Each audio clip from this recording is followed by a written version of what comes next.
So far, one person, a male in his late 20s, has been charged with murder.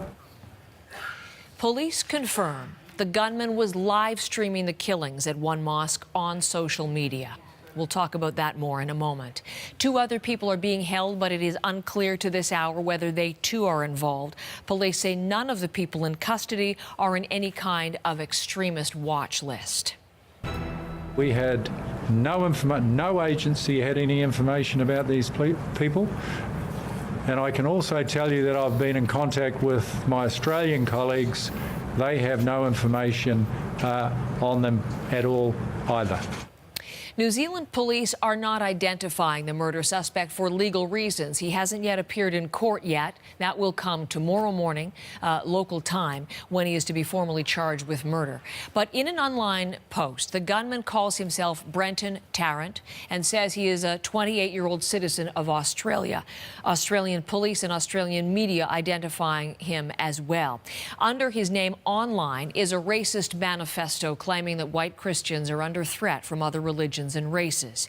He also cites mass shooters like Norwegian terrorist Anders Breivik and Canadian Alexandre Bissonnette, the Quebec City mosque attacker, now serving 40 years in jail for his actions 2 years ago. As we have been reporting, one of the most disturbing aspects to this attack is the fact that video exists of it, that the gunman stormed in wearing a helmet with a camera on it, and it was live streamed on social media. Much of the video unspeakably horrifying, images that instill terror, fear, and outrage, but also offer insight that we at CBC News feel is important context to our coverage this morning. The video also shows the gunman in his vehicle before the attack. So what you're about to see is a screenshot from part of the recording. Take a look. The first time we are showing you this, this is the gunman showing his face to camera. As we have been reporting, the gunman calls himself Brenton Tarrant in his online post, 28 years old, and he calls himself an Australian citizen. The video, John Northcott, let's pick that up, the 17 minutes of it, much of it aired by broadcasters, notably in Australia, even though police and various authorities had urged platforms and media outlets not to do so. Take a look at this further into that, John, for us this morning, if you would. Well, Heather, that, as you've said, was live streamed, and that video was the final transmission, if you will, from this individual who, in the time leading up, in the planning of this, posted a number of elements online, elements that are now being reacted to and around the world as they are discovered, although having been taken down in some cases from social media. We can show you this photograph put out. This looks like it's on a piece of carpet there in the background. These are the magazines from an automatic rifle. These are what you'd call a banana clip, and here is a drum-style clip. Both of them able to deliver a high rate of fire, and all of them extremely deadly. Listed on that, sort of painted on in white paint, are a number of names and comments. These are individuals who have committed crimes against mosques before. The Quebec City mosque shooter, Alexandre Bissonnette, is one of the names on the rifle as well as the magazines that is being used. Various church shootings. Anders Breivik, who, of course, killed so many a number of years ago. The other names along here go back in history. Those who, back to the 16th and 18th and 19th century, who launched attacks and were in wars against, for example, Turkey, another entity that he takes some sort of strange pleasure in attacking as this goes forward. Also, a manifesto published online that goes on for over 70 pages, dealing with what may have been his motivations. Assault on our civilization, nowhere left to go that was safe from mass immigration. He deals with saying that Donald Trump is someone that he admires for being a supporter of the far right and uniting of those who are involved in what he effectively says is a race war. Much much of it very typical of what you might find on a fascist or a neo-fascist or right-wing website. Hard to separate what are the ravings of a madman and what are the message track of those who espouse these beliefs. But again, that out there around the world making the rounds. Heather?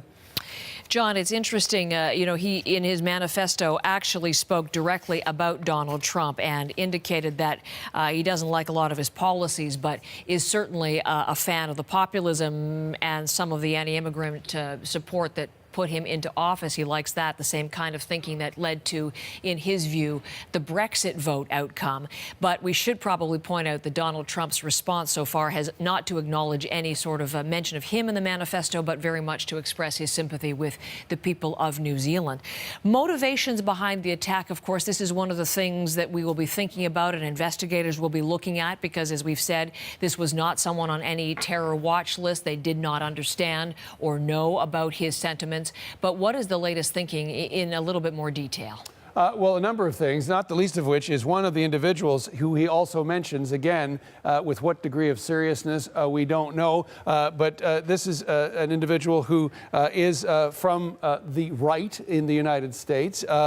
She's African-American, but he tweeted, rather, she has just tweeted out, he commented on her in the manifesto, saying that she was an inspiration to him. She has responded sarcastically, few events I've not been blamed for, Brazilian mining dam collapse, Chinese air smog, Tenerife air crash 1973. She's not taking this at all seriously.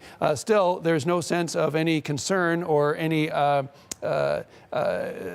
sympathy for those who were killed in this attack. There are those who observe the growth of terror around the world and say that this attack is only going to add fuel to both sides of that debate. Have a listen.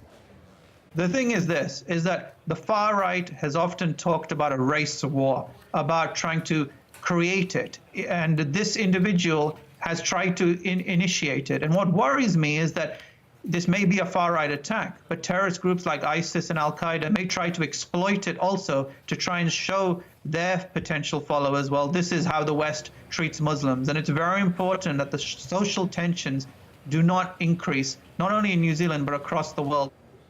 To that end, it's worth noting that Facebook quick to take down his post, issuing a statement here that in addition to moving quickly when police notified them of that live streaming video, saying, we've also removed any praise or support for the crime and for the shooter or shooters as soon as we're aware. That coming from Facebook. YouTube, our hearts are broken over today's terrible tragedy in New Zealand. Please know we are working vigilantly to remove any violent footage. So that's the reaction from the sites that were initially carrying the material that he was putting out there on all those platforms. Also worth noting, though, that, of course, between 4chan and 8chan and all the dark web organizations that are out there, the videos and his comments are freely circulating. I'll tell you that the Daily Stormer, which is a neo-Nazi website, have changed their landing page to feature a cartoon of the suspect in this case. And also worth noting that throughout the Muslim world, the video in its entirety was hours after it was removed from other English language websites throughout the Muslim world on Arabic websites. That video is still available. That going arguably to what Mr. Goha was talking about there in terms of incensing the debate on both sides. Heather? 17 minutes of carnage captured and broadcast. John, thank you. And